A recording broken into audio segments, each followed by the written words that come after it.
ఈరోజు దేవుని వాగ్దానం సామెతల గ్రంథము 11వ అధ్యాయం 25వ వచనం.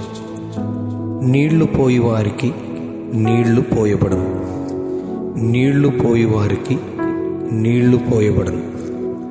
ఔదార్యము గలవారు పుష్టి నొందుదురు, నీళ్లు పోయి వారికి నీళ్లు పోయబడను.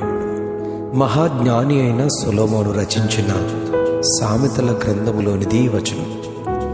ఆకాశము క్రింద జరుగు అంతటిని జ్ఞానము చేత విచారించి గ్రహించినవాడు, జ్ఞానము విద్యను పూర్తిగా అభ్యసించి మనస్సు నిలిపి జ్ఞానము వెర్రితనము మతిహీనతను తెలుసుకొన ప్రయత్నించినవాడు